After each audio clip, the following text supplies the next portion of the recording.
want to thank you all for being here. This is my first time in Knoxville. This is first time at a B-Sides event. It's first time at a security conference. What I'm talking about today has little to do with security, has a lot to do with open source, and has an immense amount to do with creating a community and passion. So without any further ado, I'm going to go ahead and get started, but I do have a few questions. So first off, how many of you got the Arduboy as part of their badge? Thank you very much. That's awesome. How many of you knew about Arduboy before coming here? Okay, some of you. Any of you own an Arduboy of your own before? Okay, so nobody. All right. I just wanted to figure that out so I could tailor the talk a little bit.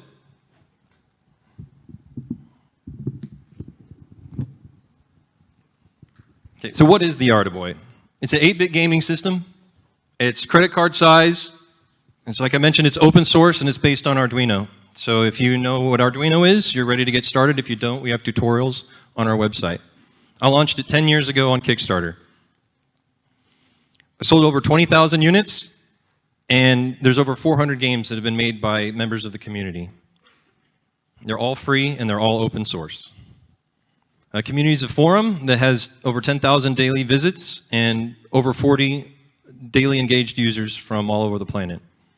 This is a screenshot of just 1 month of visitors to our website, and so you can see that it's in virtually every single planet, or every single country on the planet. We're still trying to teach people in Mongolia how to code, but we're not there yet. This is also an Arduboy. Because Arduboy is open source, not only the software, but the hardware itself, you can buy all the pieces and put it together yourself. This is actually from a post that came out shortly after I launched the community, and one of the members of the community gave instructions to the people how to make their own, so they didn't even have to buy the Arduboy to take part. As I mentioned, it's an Arduino. We actually have a Rust wrapper as well. I'm not a software guy, so I can't really elaborate on that. There's also a bespoke scripting language. Somebody, a member of the community, had created a scripting language, so you can actually get started right away. It's got a lot of shortcuts for creating sprites and making sound and things like that. And then there's a fully optimized community-developed library that has been optimized, cycle-counted, inline assembly. And then, like I mentioned, if you're a beginner, there's tutorials to just get started. So what does an Arduboy game look like? You don't have to be a C++ programmer to see some of the things that I've got here, but you've got functions for initializing the hardware, for clearing the screen. We've got some basic math just to set it in the middle of the screen and printing some text, hello world, and you get this. With a little bit more math, we'll bring in the math library, and we'll say when the A button is pressed, we'll do some sinusoidal motion, and you get this. And then pretty soon you'll be able to do a full immersive dungeon with sprites and characters, inventory. We actually have a four-color grayscale in software. This is a game called Dark and Under from one of our developers called Garage Collective, and it's one of the newest ones that's available. So we all know that magic happens by thinking outside the box, and making games for PC or console are traditionally very difficult. It requires millions of dollars, a huge team to be able to maximize the use of the hardware. Arduboy shrinks that box and makes it easy for anybody to do something new and creative. Who am I? I'm Kevin Bates. I went to Oregon State and I studied engineering and business management. After college, I was a turbo kit salesman, so I sold parts for race cars. You can think like Fast and Furious, anything to make your car faster or look cooler. That's what I was doing, and I really love that. My second career was in the wind industry. So I was a wind turbine technician, and I would travel around the country and climb 150 feet up in the air to diagnose the problems, fix the gearbox, or reprogram the controller. And what was fascinating to me was that these multi-million-dollar machines, I figured would be controlled by these supercomputers or at least something on analog to like a PC, but actually, in most cases, they're controlled by tiny 8-bit microcontrollers. And this fascinated me. And this was around the same time that Arduino became popular. And I started to ask myself, can I do this? How does anybody like move motors with electricity? How do you type something into a computer and have it represented in the real world? And that's what Arduino is great at.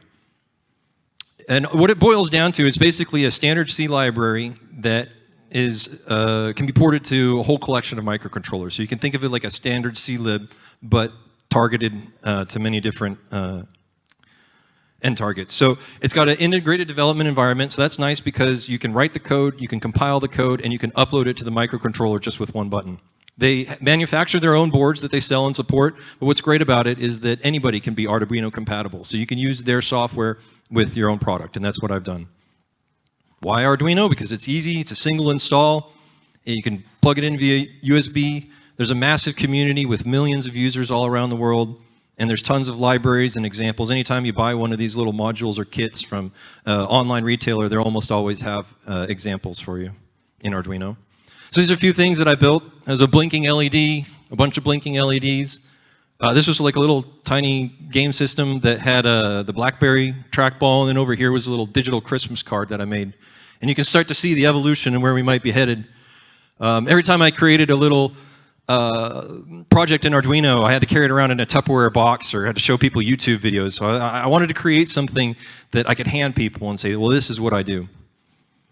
It's a digital business card.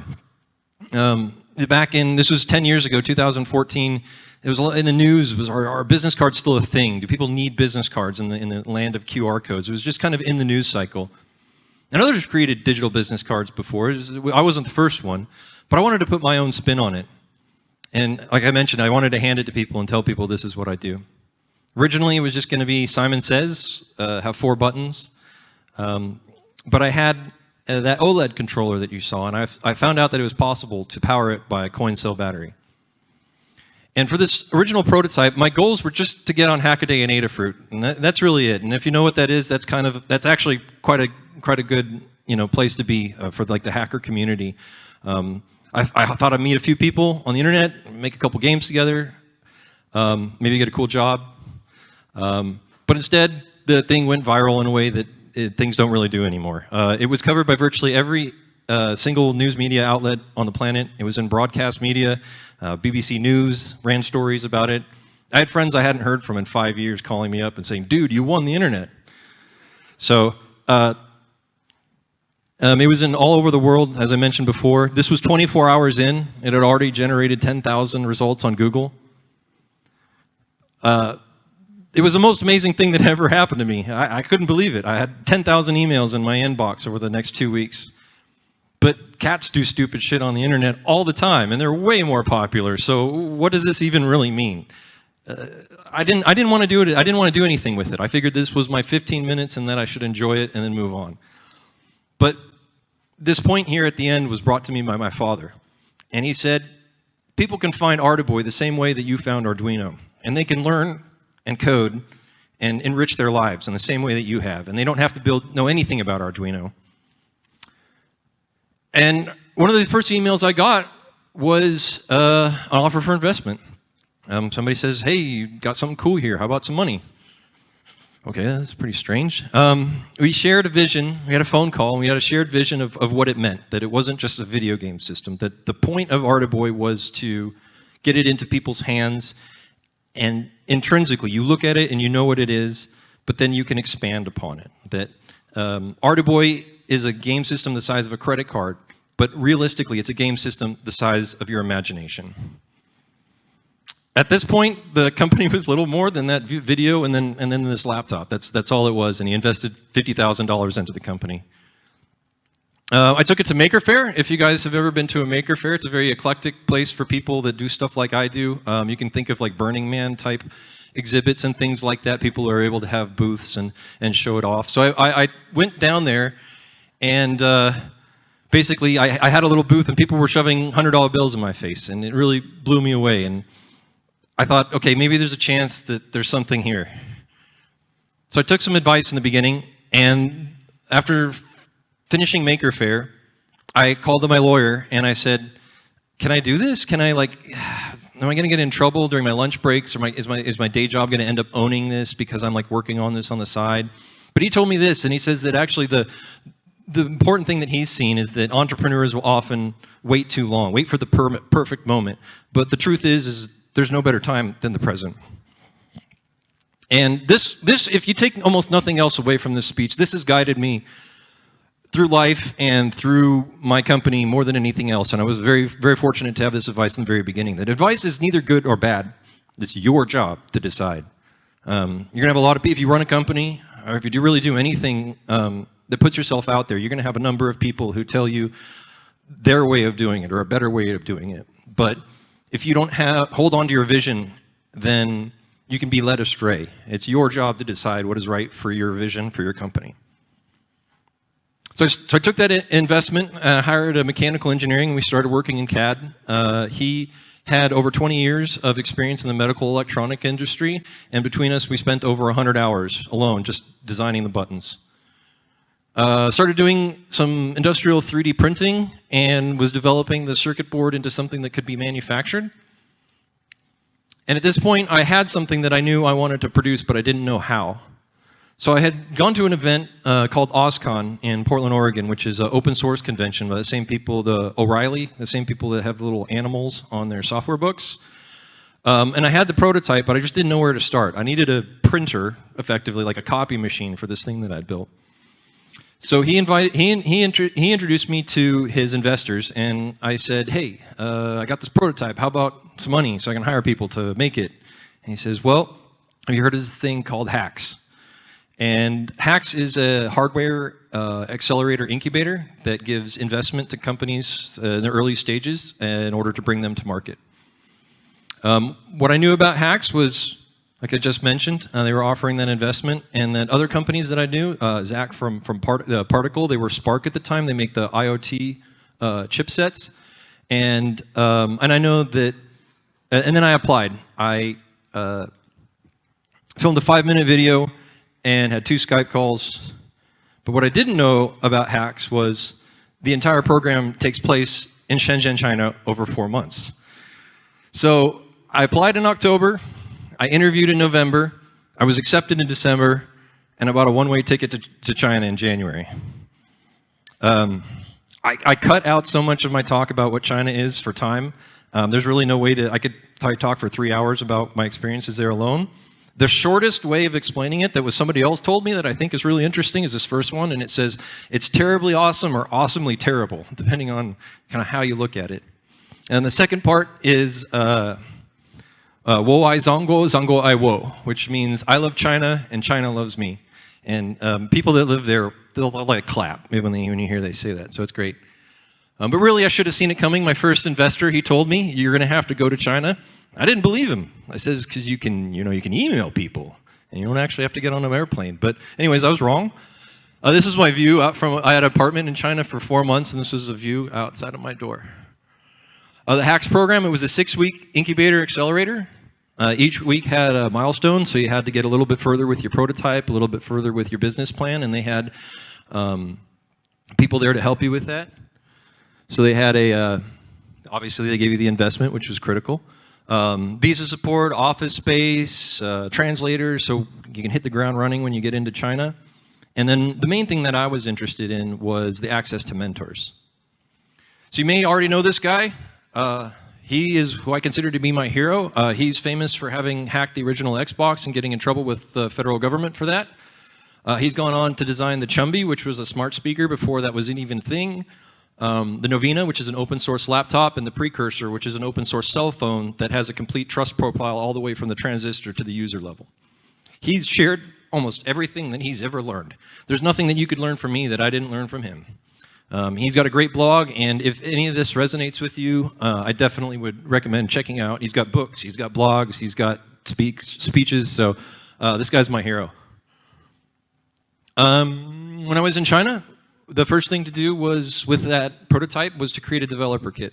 And the reason for this was to get it out there, get it into people's hands so that they can start developing the library, get feedback on the hardware, and like I mentioned, just get it out there so that people can share it. I had a friend of mine, Phil, in the beginning, and he said, I was thinking a lot about the videos and the ways I was promoting it, and he says, you need to get it out into other people's hands because they're going to promote it for you. And this was 10 years ago, so the concept of social media influencers was still in its infancy. So I was able to take advantage of that organically. I sold 100 pieces of these things, which was pretty cool, but it was actually out of a waiting list from 100,000 people, so that was a 0.1% conversion rate. And actually for things like that, that's not unusual. Anywhere from single digit to fractions of a percent as far as collecting cold emails. And that's why you see a lot of places will actually ask for a deposit now these days, is because once you have a little bit in, in for a pound, in for a penny, in for a pound. I started testing with lithium ion because I had been on the coin cell for a while. This is a big unknown for me because I was, I heard, lithium ion like catch on fire and things like that, and that's the last thing I wanted was people buy these. But it was actually a chance discovery that I found this thin film battery, which you can see on the bottom, and that's similar to what we have in our final prototype. And I purchased one for $25 of a sample quantity, and I actually went to market without actually knowing what the full price was, so it was a little bit risky. I hired an industrial designer. He came up with these renders, and this was about the time where I started to think this could be a real thing and really started to get excited about it. Because this is what I was making, and I wasn't super confident that it was going to turn into anything that anybody would actually want to buy. But it worked. It worked great. I started getting samples from the CNC machinery, so we got it out of different colors and different kinds of metal. And then this was basically the progression. So 1 year from the original prototype to being able to have something that was ready to go to production. It ended up being 6 millimeters thick from the original 1.8 millimeters. And then we launched on Kickstarter. So this was a little over a year after it originally had gone viral. And as you can see, it was wildly successful. Afterwards, I went on a world tour for different events. This was at OSCON, Maker Faire, Bay Area, New York, Rome. Actually went to Shenzhen, China, Tokyo, Belgium, Berlin. Anyways, I was going all around the world promoting it. But I had 10,000 people who were waiting to get it. This is a plug for Osh Park. If you guys don't know these already, these are actually my hometown of Portland, Oregon as well. They make purple PCBs, and the original prototype was manufactured through them. And I was testing out this silk screen, this kind of like hidden Easter egg on the back of the circuit board. And they wrote this little nice letter to me. So it was really cool to have people sharing the journey with me. I was in the markets in China, and I just happened to see these. You've probably seen stuff like this before. And I just casually asked a market vendor, says, how much would it cost if I got some of that? And then in a volume, it turns out it was only a few cents each, but this turned out to be cheaper than one of my single buttons. So just by casually asking some lady in the market, I was able to save 600% on the cost of my buttons. Injection molding. I was at the factory testing out this is when they're figuring out the settings for the machine, how much plastic to add, what temperature to set. Anytime you do another round of production, they have to go through this all over again because invariably the guy who knew how to do this no longer works there anymore. We have insert nuts inside the injected molded plastic, and that's to enable you to unscrew and rescrew it back together and not damage the plastic, because I wanted people to be able to open it and not have to worry about it. But I came to find out that some poor unfortunate soul has to put each and every one of these things in by hand. So when we made 10,000 of these units, this guy had to sit there 4,000 or 40,000 times. And I asked, well, can we do that with a robot? We said, sure, but you got to order 1 million of them. So it wasn't happening. I took all these rejects and I just shoved them in my backpack and I made the first production samples. And this was out of the final tooling from the factory, and this was 1.5 years after it originally went viral, and 6 months after going to China. We went through production scaling, so we had one, so we needed to hit 10,000. I think originally we built one, well, we built like 5, and then 1,000, and then 10,000. And that's what 10,000 Arduboys look like. This is Celine Binder. She worked as my production manager, and she grew up in Singapore and spoke fluent Mandarin, and she was indispensable to our company because I met her when I was in the Hacks program, and I stole her away from another startup because she was way too awesome. And the truth is there would be no Arduboy without Celine, because in the beginning she was the one who was interfacing with the factories. She was the one doing all the project scheduling. She helped me. She allowed me to be able to do the things that I needed to do to run the business. And so anyways, big shout out to Celine.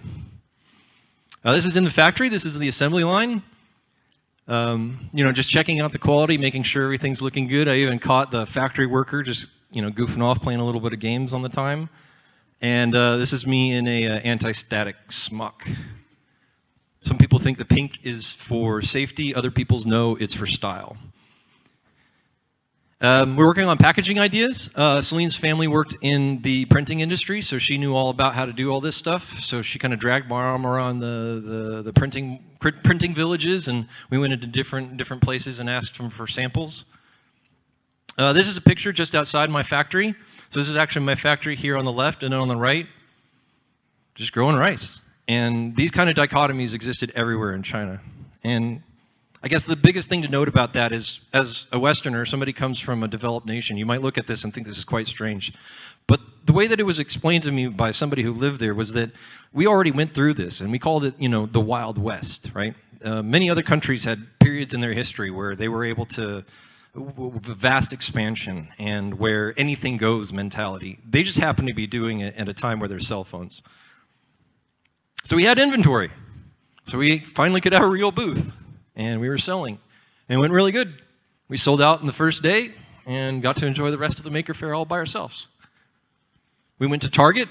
They had this cool little, like a demo, where we could be in a little pop-up in the store and get feedback from customers and evaluate their interests. And Target was ready to buy 100,000 units. And I go, wow, here we go. But retail is actually very, very scary. And so this is very rough retail math for you. If you don't know, if you sell to a retailer or a distributor, if it gets stolen or is returned, that's your loss. So anything that they fall off the shelf, they'll come back and they'll bill you for. This is specific to large retailers, and it's something that they were doing new at the time. Again, this was 10 years ago.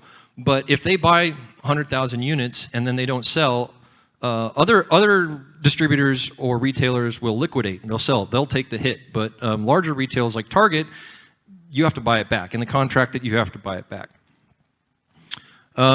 If you want to put a display case in all the Target stores in the United States, they have 1,800 stores. The display case, because it's a new product, you got to have like a little video, explaining what it is and kind of have a fancy display. And the industry rates for that's about $1,000. So you have $1.8 million that you're never getting back just by doing this deal.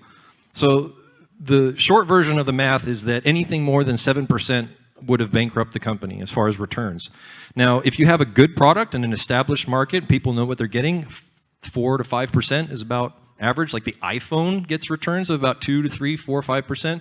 So I was expecting probably something like 17 to 20% would be realistic. People would buy this and realize it's not a Game Boy and then want their money back. So I had to pass.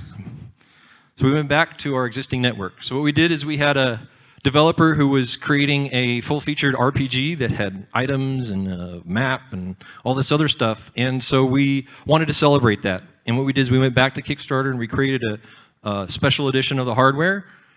And we launched that. And that was also very successful. Exceeded the expectations. As time passed, the community got even more participating in the story of Arduboy. A member of the community created something that was a add-on. So he added external flash memory, and it uses a custom bootloader to access the games on the external memory. So by default, let's get a little nerdy here, but by default, the Arduino bootloader allows you to load code onto the microcontroller via USB, but you can only store one game at a time. There is an application space of 4 kilobytes that you can write that bootloader in. And this was what you basically get in order to get your Arduino compatibility, as that's what's interfacing with the software. Now, Mr. Blinky, he wrote this entirely in assembly, and so in the same space that Arduino was able to load one game, you're able to navigate all the games that are in the external memory. It can flash itself, and it enables you to store 300 or 400 games, which is if you've got one of those badges, you have over 300 games that are all on there. And it's from a member of the community. I never paid this guy. I never asked him to do this. I showed up one day and it was just there. So what we did is I turned it into a mod chip. So if you had one of the originals, you'd be able to buy this printed circuit board, this flexible circuit board. And actually, this is also from Osh Park. Around the same time, they were releasing their flexible circuit service, so that allowed us to do this. And so for I think it was at the time, it was like 15 or 20 bucks, you could just upgrade it and you'd have access to all the games. I made it a little bit different shaped, and we added an external microcontroller to do the bootloading, and I programmed them all myself. And because that was so successful, we had, during the chip shortage, actually declared Arduboy as dead. So I went on the community one day and I says, we gotta stop, guys, because I can't get the chips anymore. I just tried to order them and they told me it was going to be 3 years. So I'm going to go get a job. I was working through my existing inventory with these mod chips, and I was selling them as pre-modded. So I would go ahead and unscrew it and I'd solder it together myself and then I'd ship it back out. But these were so successful, I was able to restart production again. And this time, the coolest part of the story was that Arduino, who I had actually based my platform on, their company actually, I contacted them, hey, remember me? And they sold me 1,000 of the microchips that went into the production. So they were actually instrumental in saving Arduboy and getting us through the chip shortage. And we created the Arduboy FX. We did not do a Kickstarter for this one, as I mentioned, because the pre-order sales were so successful. But that includes all the games on board. And it's a great way to celebrate all the contributions that the community had. So we got more examples of home-built Arduboys. This was getting really popular because, as I mentioned, during the chip shortage, it was impossible for me to produce these. So people just started making them themselves. As you could get the modules still on Amazon or eBay or whatever. And it was really taking off. And so I really focused on this, and I created a homemade section of the community, and so people could post theirs, and this really became a new life for Arduboy in a way. Around this same time, I started to become aware that teachers were buying Arduboys or even building the kits themselves, creating the curriculums themselves, and incorporating it into a computer science. Actually, the University of Central Florida has a 2-day Build Your Own Arduboy as part of their CS 101 class. And that's just one example of hundreds of teachers around the world using this. But I wanted to get involved, and I wanted to make my own homemade version of the Arduboy. So I just created what I called the Arduboy Mini. It was just for fun. I just say, hey, you know, let's flex a little bit. You know, let's try something new. But I like I said, I couldn't actually produce it because this was actually before the prototype. But 3 years later, somebody in the community just posted on the forum. He's like, hey, could you add USB to this? And it kind of like brought it to the top, and I started thinking about it. And then at the same time, PCBWay emailed me out of the blue and was like, hey, would you like a sponsorship? And I go, oh, yeah, okay. And that made it possible because what they did was work with me very closely to not only offer the printed circuit board, but in different colors. They did the 3D printing in the case. If you come see me at the booth, you can check that out. And they're easy to work with. They provide great feedback, and what I like most about them, they catch my mistakes. I always get an email saying, hey, I think this is supposed to be rotated. And I'm like, you're right. And it always saves me money, saves me time. And they're great quality, and actually out of everybody that I've worked out of China and different houses and stuff like that, they've always been the fastest. So this section is sponsored by PCBWay, so I just wanted to let you know a little bit about their services. And this is what the Arduboy Mini looks like. We did do this one on Kickstarter as well, and to celebrate the developers, on the back side we used the silk screen of the circuit board to do little graffiti for all the developers' names on the back there. So that was a great way to do a little shout out. This was also very successful. And you may begin to see a pattern here. It's about the community. There's a certain group of people out there who are very passionate about this platform, and I see my mission as doing everything that I can do to support them. Be a kind of servant leader, if you will. This is the Arduboy FX Special Edition, and this is partially in due by you guys, because the organizers of the event contacted me and said, hey, we'd like to offer this as a badge. And I said, that's great, let's do it. And that was actually what allowed me to start a new batch of production, because they ordered 200 units, and then I knew I had about 500 that I could sell to my community, and cash could fill the rest. So I owe you guys a great thank you, because when we, I can go jump back a little bit, when we did this one, and I have these on display at my booth, we split the proceeds. So I contacted the developers, some of our biggest ones, and I said, hey, let's make some box art. And we split the profit of these units. And so we made $7,000 for the open source developers through that campaign. Yeah, I like to say I just glued an OLED to an Arduino, and the world went nuts. So I'm going to do some community shout-outs here, and these are usernames, so they get a little weird. So Parap, he's a moderator in coding support. If you go onto the forum and you say, hey, I got a question on C++, he'll come right away and he'll answer it for you. MLXXXP, he's a moderator, code library, and documentation manager, so he runs a Doxygen and runs the library. Dreamer3, he was in the very beginning, he created a lot of the library contributions. Crate, he's a moderator, game developer, one of my friends of the community. Philmote, he's another game developer. He manages the cart, which is like the collection of the games, so he kind of is a curator for that. And he's also a good friend of mine. Manga. There's an online emulator, so you can actually go and play all these games online for free in the community. He was the one who created the first one. And then eRead, he was the first one to create a repository and an independent upload tool. So if you didn't want to use Arduino, he's got a tool you can just upload it by one. There's only 2 more people, hold on. Or 3. Brow0167, as I mentioned before, we have a scripting language. And what that does is it runs a interpreter on the microcontroller in the 32 kilobytes of application space and allows you to run the script from the external memory. So you can have 16 megabytes of effective application space and you only take about a 20% performance hit to run that way. And again, just came out of nowhere. It just showed up one day in the community and I wake up in the morning having my coffee and here's this huge value add. And Halupti created an Arduboy toolset. It's a cross-platform GUI, so if you want to configure your hardware, it allows you to do all that. And then Ace Dent, he's one of the earliest community members, helps in small, important ways, and like this presentation. So, post-mortem, long live the Arduboy.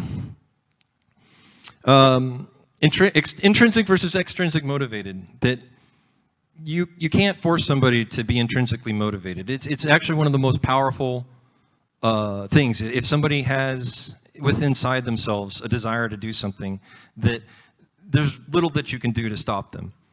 But it's almost impossible to create this inside of them. And in fact, it's very easy to destroy this because if somebody's intrinsically motivated to do something and then you offer them money to do what they're already doing, they'll start working for the money. And then you stop paying them and they'll stop working. I can't tell you how many times there's people in the community that have done this work and I've gone to them and said, hey, can I hire you? Can I bring you on board? And like, nah, this is just a hobby. I'm good. And I'm like, this valuable stuff for me, but I can't get them to move. But what I've come to find out is that by creating the community, by creating the environment for them to become motivated themselves is the real true value of Arduboy. I take a moment to talk about customer service just because I actually didn't have this slide in here, but I spent like the past 3 days having to keep up with customer service as I'm trying to write this. So I just wanted to say that it's very difficult to do, and many times the people who create businesses from hardware, they may not have this soft skill, and it's very important to have because that communication with the customers is effectively everything. So I've got some business advice for you. Get a good accountant. I mean, it sounds simple, but I'm on my 7th accountant now, so if you're going to start a new business, try to make a partnership with an accountant. You know, be like, hey, I'm going to try to start a business, and like, find somebody you can have coffee with or something like that. It may not be possible, but if you can, this is going to pay dividends. I feel like lawyers are completely useless. I've had them, other than that bit of advice he gave me in the beginning, I've hired them to negotiate contracts, but if you're working with a company who's larger than you, you have no negotiation skills, so you're just wasting money on redlining something. ChatGPT. Now I just use ChatGPT anytime I need a non-disclosure agreement or a contract or something like that. I mean, I have a little background in legal, so I have to proofread it and stuff like that. But I've almost never run into a circumstance where it was absolutely critical for me to have a lawyer. Now, your mileage may vary. If you're doing something that's a little more serious than like a little video game system, that may be different. But I think that's a misconception as far as like how much you really need the lawyer. At least that's been my experience. Seems very obvious, maintain your vision. There's going to be people who are going to try to convince you to go this way or that way, so you have to be confident where you're going. Failure is inevitable. I've probably heard this maxim before in startups, is you want to fail fast and fail small. Fail fast gets a lot of attention. The failing small doesn't get nearly enough as attention because that's the important thing. If you're unsure about something, just test it out. You know, find a smaller market, and if you screw up, then you learn something. You don't bet the farm every time. As I mentioned, communication is key, and don't hire friends and family. I mean, you also may have heard that one before, but I can tell you from personal experience, you will regret it. So this is hardware and production advice. Quality, cost, and time, you can choose 2 of those. And that's why Arduboy is always late, because I don't have any money, and I'm not going to sacrifice on quality, because that's why people buy. And I've had people wait up to 1.5 years for these things, and it blows my mind when they're like, it was worth the wait. And I'm like, okay. Order as much inventory as you can. Again, these all things like sound simple, but I mean, in the beginning, I actually had more cash, and I didn't buy as much inventory as I needed. And I'm effectively 10 years later still like catching up from that. Being at the factory is for you and not for them. So I thought I would go there and I would like crack the whip and, you know, make them do better and faster and all that stuff. But realistically, I was always getting in the way. Every time that I've done production and not been there, it's gone faster. But the lessons that I learned about how they do what they do helped me shape my role so that before I submit things to them, that's my time. That's what I learned from my experience, was that you have to make everything ready before and trust them to do their work. Because if you feel like you're going to catch stuff at this stage, it's too late. Something will always be wrong. And almost always, like I mentioned, your job as the creator is to put it in the specification. Anytime that I've had something in the specification and it's come out wrong, the factory has owned it. So that's why you want to make sure, because if you don't specify it and it's ambiguous, then they're welcome to screw it up in a way that will potentially destroy your product. Start small, validate, obsess over quality. I like to go by magnitudes of 10. So start, build 10 units, build 100 units, 1,000, 10,000. Try new things and ask difficult questions, push the boundaries. Just because somebody tells you can't do that thing doesn't mean that it's true at all. It just means that they don't think so. And this is specific to soldering. Flux is a resin that you can add to reduce the oxidization when you're doing a solder joint. And I've been soldering now for 20 years, and 10 of it is quite professionally. Every time I'm struggling with a solder joint, I go and I can get some more flux. And I add it on there, poof, it's like magic, man. So if you do any soldering at all, get an extra tube of flux. Dude, in China, man, they just like, they paint it on the thing, and then you just whoosh. It's like magic. And it sounds silly, but if there's people out there that are nodding their heads, so I know. This is personal advice. Be open to change. If you want to change the world, let the world change you. You might be wrong. This is an important one. Anytime you're about to do something, it helps to stop and think, maybe I'm completely 100% wrong. If that's the case, what could be the outcome? Now, don't dwell on that, because again, you got to maintain your vision, but it can stop you from making some big mistakes. This is related to what I mentioned before, but if somebody else can do something, so can you. There's no difference between you and them. Nothing is possible. It just means that nobody else has yet found a way. And be grateful. So I say thank you a lot. And if you're tired, slow down. Don't stop. So this is the conclusion. I got a couple more slides for you. What made Arduboy successful? Well, I think this is really critical. Is a single object with a self-descriptive design. You look at the Arduboy and instantly you know what it is. Give the users as much power to create and modify as you, the creator, have. It empowers them. And provide a structured space for users to communicate and share. And I think that this could apply to not just the Arduboy, but really anything. And that's really kind of the direction that I'm heading. Is I created Arduboy in the beginning because it went viral, and it was better than my day job. But over the past 10 years, I've kind of accidentally discovered this thing that works. People have said that Arduboy is not, if not the best way to learn for beginners to learn how to code. And again, these are all contributions from the community. I feel like I'm just representing the work that they've done. But I'm very interested to see, can this kind of a success be repeated? So why?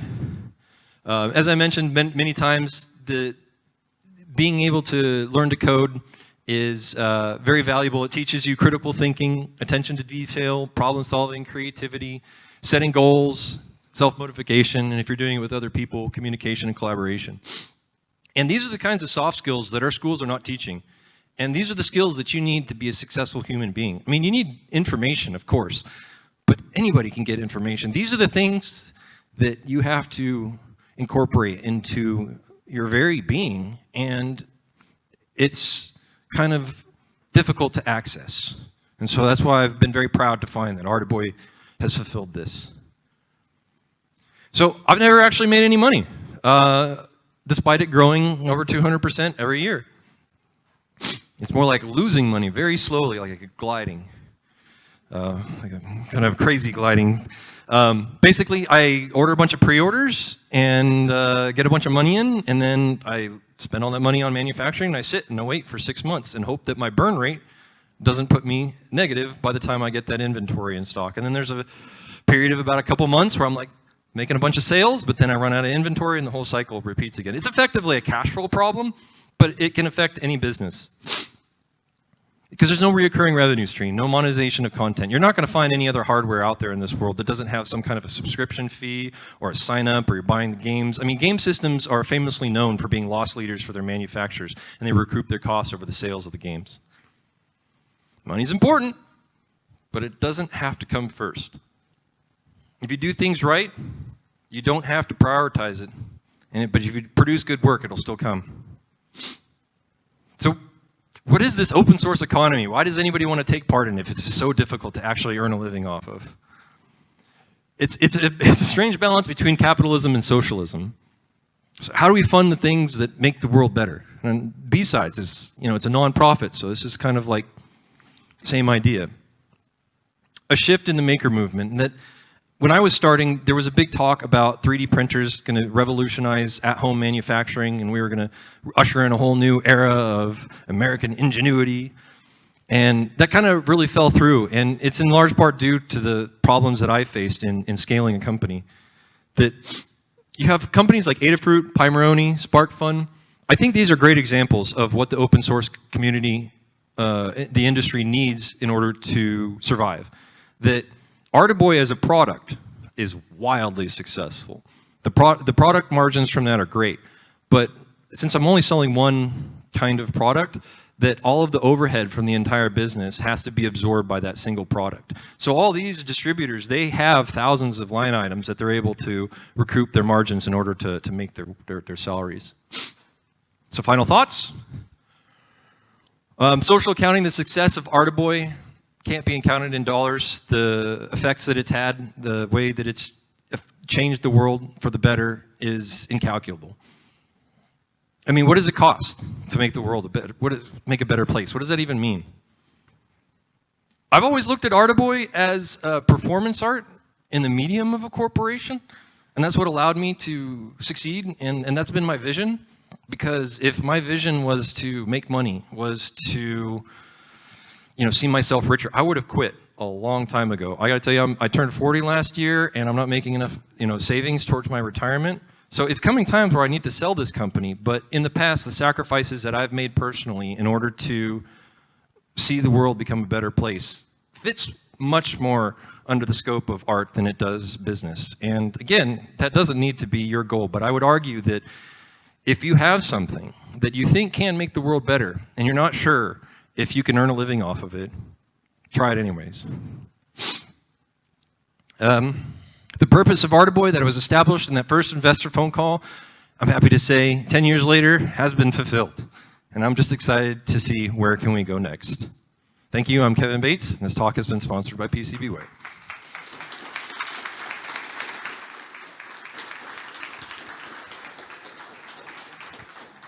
Okay, thanks, Kevin. That was great.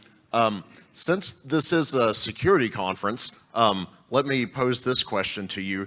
It seems like there's a central repository of games that people can download. Do you have any vetting process to make sure that no one is uploading a game that can break the Arduino in subtle ways? Yeah, that's a good point. Effectively, no. The effective way we do have to do that is any way that in any other open source community is that it's audited, basically, is that other members of the community, when somebody posts a game, are very interested to go through and dig through the code.